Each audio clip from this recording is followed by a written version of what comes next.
Right. பொதுவாக காலபுருஷ தத்துவத்தின் அடிப்படையில் வச்சு பார்க்கும் பொழுது உபயராசிகள் 4 ராசிகள். எது? மிதுனம், கன்னி, தனுசு, மீனம். இந்த 4 ராசிகளும் உபயராசிகள். நிச்சயம் அந்த 4 ராசியில ஒரு கிரகம் இருக்கணும். ஒரு ராசியிலுமே கிரகம் இல்லைன்னா அவங்களுக்கு என்ன பேர் தெரியுமா? உபயம் கெட்டவன். அவங்க கிட்ட 10 பைசா வாங்க முடியாது. தான தர்மம் அது இதுன்னு சொல்லி போய் நீங்கள் நின்னீங்கன்னு வைங்க, 10 பைசா தரமாட்டாங்க. ஏன்னா உபயம் பண்ணணும். உபயம் பண்ணணும்னா உங்கள் உபயம் ஒர்க் அவுட் ஆகணும். உங்கள் உபயம் ஒர்க் அவுட் ஆகலைன்னா ஒன்றும் நடக்காது. 4 உபயங்களிலுமே கிரகம் இருக்க பிறந்தவர்கள் பாருங்க, மிகப்பெரிய வள்ளலாக வாழ்ந்திருக்கிறாங்க, வாரி கொடுத்துருக்காங்க.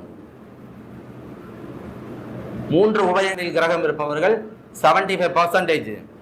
2 கிரகங்கள் 2 உபயங்களிலே கிரகம் இருந்தால் 50%. 1 லட்ச ரூபா கேட்டால் 50 ரூபா தருவாங்க.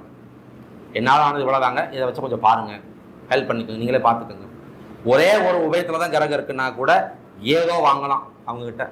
4 உபயமும் காலியாக இருந்ததுன்னா அவங்க வீட்டுக்கெல்லாம் போயிடாதீங்க, நிச்சயமாக தரமாட்டேன். நாளைக்கு வா, நைட்டு வா, காலையில் வா, மதியம் வா, தம்பி வரட்டும், டிஸ்கஸ் பண்ணணும். அண்ணா இருக்கார, அண்ணன் இன்னும் வரலைங்க, பார்க்கணும். அதுக்குள்ள இங்கே ஃபங்க்ஷன் முடிஞ்சிடும். நிறைய பாருங்க, ஆராய்ச்சி பண்ணி பாருங்க. ஸோ உபயம் கிடக்கூடாது, உபயத்தில் கிரகம் இருக்கணும். இது ஒரு செய்தி. அடுத்த பாயிண்ட்டு, சார் எனக்கு உபயத்தில் கிரகம் இருக்குது, ப்ளீஸ் கை தூக்கலாமே.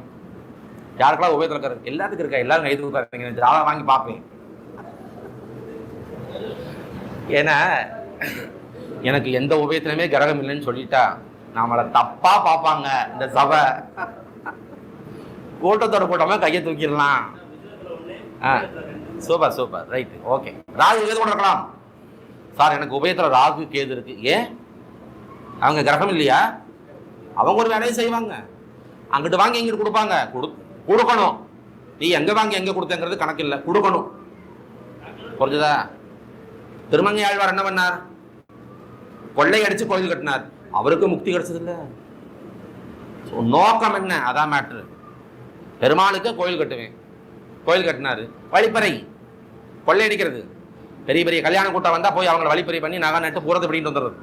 அதை வச்சு கோயில் கட்டுறது. பாவமும் ஒரு பக்கம் ஏறிக்கிட்டு இருக்கு, இணையான புண்ணியமும் ஒரு பக்கம் ஏறிக்கிட்டு இருக்கு.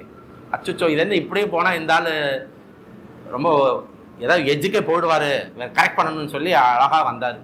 சீனிவாச பெருமாளும் தாயாரும் ஒரு கல்யாண கோஷ்டியாக வந்து அவருக்கு என்ன பண்ணார்?